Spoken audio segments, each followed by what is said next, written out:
Hello viewers, welcome to கையளவு சமையல் simple and tasty cooking. இன்னைக்கு நம்ம சேனல்ல பார்க்க போற ரெசிபி இட்லி பொடி.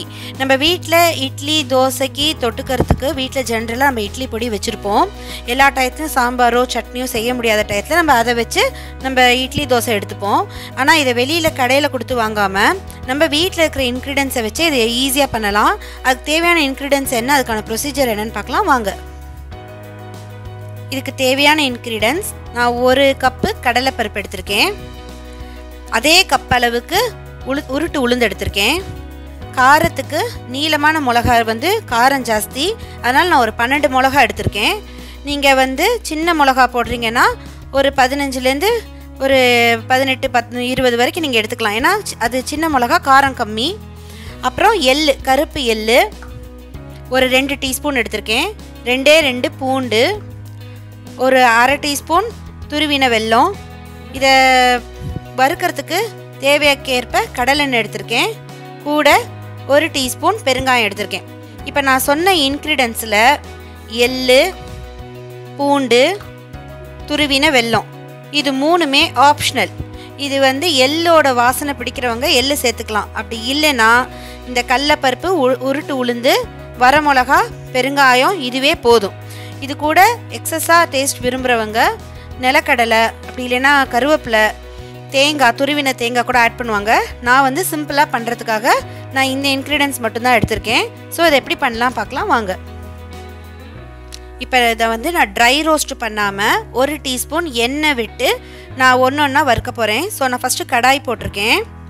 இதில் முதல்ல 1 டீஸ்பூன் நான் கடலெண்ணெய் சேர்த்துக்கிட்டேன். இப்போ எண்ணெய் சூடாயிடுச்சு. ஃபஸ்ட்டு நான் கடலைப்பருப்பை வறுக்க போகிறேன். நல்லா செவக்க வறுத்து எடுத்துக்கணும். அதோட நீங்கள் வறுக்கும் போதே கடலைப்பருப்போட வாசனை வரும். அதே மாதிரி இது கொஞ்சம் கோல்டு ப்ரௌன் ஆகும்போது எடுத்துடலாம். தீயை விட்டுற வேணாம். ஸோ மீடியம் ஃப்ளேமில் வச்சே வறுக்கலாம்.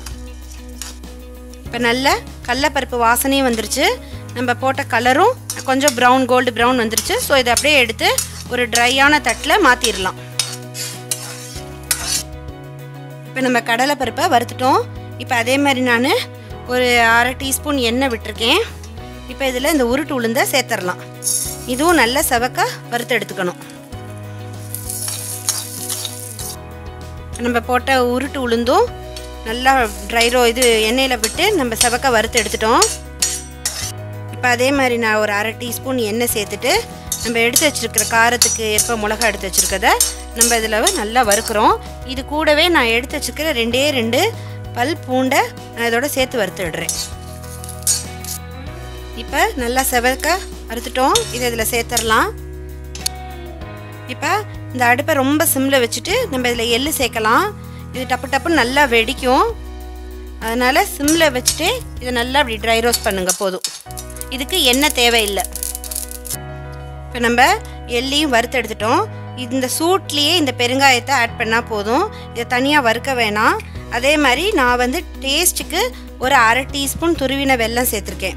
ஸோ எள்ளு, பூண்டு, அப்புறம் இந்த வெல்லம் இது 3மே ஆப்ஷனல் தான். ஸோ எங்கள் டேஸ்ட்டுக்காக நான் இதை சேர்த்துருக்கேன். இது நல்லா ஆறினதுக்கப்புறம் இதை அப்படியே மிக்ஸி ஜாரில் ட்ரையாகவே கிரைண்ட் பண்ணி எடுத்துகிட்டு வந்துடலாம். நான் அரைச்சிட்டு வந்துட்டேன். இப்போ இந்த பொடிக்கு தேவையான உப்பை நான் இப்போ ஆட் பண்ணுறேன். ஆட் பண்ணி இதை நம்ம மிக்ஸ் பண்ணி வச்சிட்டாலே போதும். நீங்கள் கல்லுப்பு சேர்க்குறீங்க அப்படின்னா நீங்கள் இதெல்லாம் அரைக்கும் பொழுதே அந்த கல்லுப்பையும் சேர்த்து நீங்கள் அரைச்சிட்டு வந்துடலாம்.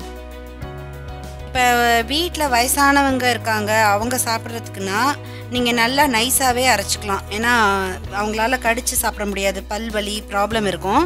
கொஞ்சம் குழந்தைங்க, ஒரு மீடியம் ஏஜ் வயசுக்காரங்கன்னா நீங்கள் உங்களுக்கு இந்த இதெல்லாம் கடிச்சு சாப்பிட பிடிக்கும் பருப்புனா நீங்கள் கொஞ்சம் ரொம்ப நைஸாகவும் இல்லாமல் ரொம்ப கரகரன்னு இல்லாமல் கூட நீங்கள் இதை அரைச்சி இந்த மாதிரி ஒரு கிளாஸ் ஜாரோ இல்லை ஒரு ஏர்டைட் கண்டெய்னரில் நீங்கள் போட்டு வச்சுக்கிட்டீங்க அப்படின்னா உங்களுக்கு யூசேஜ் பொறுத்து நல்லாவே வரும். 1 மாதம் 1.5 மாதம் வரும்.